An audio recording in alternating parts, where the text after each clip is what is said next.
দিনটা ছিল ৯ই আগস্ট ২০২৪। আরজিকর হাসপাতালে পাওয়া যায় একটি মেয়ের মৃতদেহ।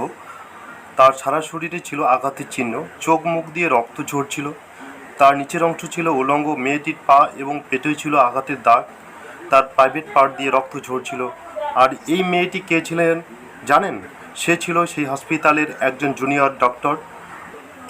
আর যে অবস্থায় মেয়েটির মৃতদেহ পাওয়া যায় তাতে প্রমাণিত হয়েছিল মেয়েটির উপর অমানবিক অত্যাচার করা হয়েছিল।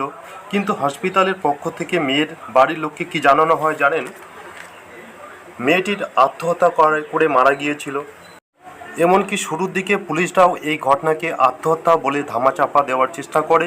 এই ঘটনার পিছনে কি কোনো অন্য কোনো রহস্য আছে? অবশেষে কিন্তু এই ঘটনার আসল রহস্য উদ্ঘাটন হয়েছে।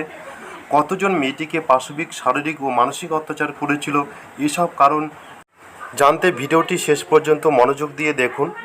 চলো এখন শুরু করা যাক। ৯ই আগস্ট যখন গভীর রাত, কলকাতাবাসী গভীর ঘুমে আচ্ছন্ন, তখন আমাদের এক বোন নিজের সম্মান বাঁচাতে লড়াই করছিল। তিনি প্রতিনিয়ত লড়াই করে সেটা রোগীদের জন্য, কিন্তু এই ৯ই আগস্ট এর দিনটা ছিল তার নিজের জন্য। হিংস্র জন্তুর শিকার হয়েছিল সেই মেয়েটি। তার দু চোখের স্বপ্ন ছিল একদিন বড় ডাক্তার হবে। কলকাতার নামকরা হাসপাতাল যেখানে পোস্ট গ্রাজুয়েট করেছিলেন এই ডক্টর অভয়া, বৃহস্পতিবার অভয়ার রাতের দিকে তার ডিউটি সেরে সেমিনার রুমে যান। সেখানে তার বন্ধুরাও ছিল। রাতে অনলাইনে খাবার অর্ডার করার পর সেমিনার রুমে খাওয়া দাওয়া করে। এরপর অনেকক্ষণ সেখানে তারা আড্ডা দেয়। তারপর রাত ৩টের দিকে তিনি ঘুমিয়ে পড়েন। পরে ৭:৩০-এর দিকে তার মৃতদেহ পাওয়া যায় একটা নীল ড্রেসের উপর। প্রাথমিক তদন্তে মনে করা হচ্ছে ভোর ৪টা থেকে ৪:৩০-এর মধ্যে তার মৃত্যু হয়েছে। শুরুর দিকে পুলিশরা কোনো প্রকার পদক্ষেপ নেয়নি। এরপর শুরু হয় সারা রাজ্য জুড়ে ছাত্রদের বিক্ষোভ আন্দোলন। শেষে কলকাতা পুলিশ তড়িঘড়ি করে তদন্ত শুরু করতে বাধ্য হয়। অভয়ার মার সামনে অভয়ার মৃতদেহটিকে পোস্টমর্টম করা হয়। আর পুরো পোস্টমর্টমটিকে ভিডিও রেকর্ড করা হয় যাতে কোনো তথ্য গোপন করা না হয়। আর এখান থেকে পাওয়া যায় অভয়ার মৃত্যুর রহস্য।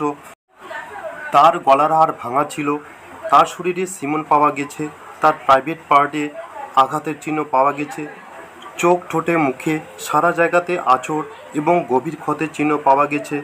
তার পায়ের গোড়ালি ভাঙা ছিল। এই সমস্ত কিছু প্রমাণ করে মৃত্যুর আগে এবং পরে তাকে ধর্ষণ করা হয়েছিল।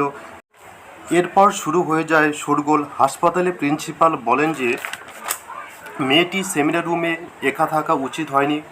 বলতে চেয়েছিলেন অভয়া যে মারা গিয়েছিল এটা তার নিজের দোষ, সে গিয়েছিল বলেই তাকে ধর্ষণ করা হয়েছে, এতে অন্যদের কোনো দোষ নেই।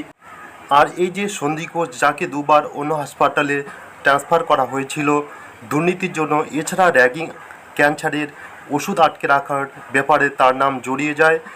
তবে তার উপর বা তার বিপক্ষে কখনো কোনো স্টুডেন্ট কথা বলতে গেলে তিনি তাকে পরীক্ষায় ফেল করে দেন। সিনিয়রদের দিয়ে সেই স্টুডেন্টের উপর চাপ সৃষ্টি করেন। এই সমস্ত কিছু ভারতীয় গণমাধ্যমে পাবলিশ হয়েছে। এরপর শুরু হয় পরবর্তী স্টেপ।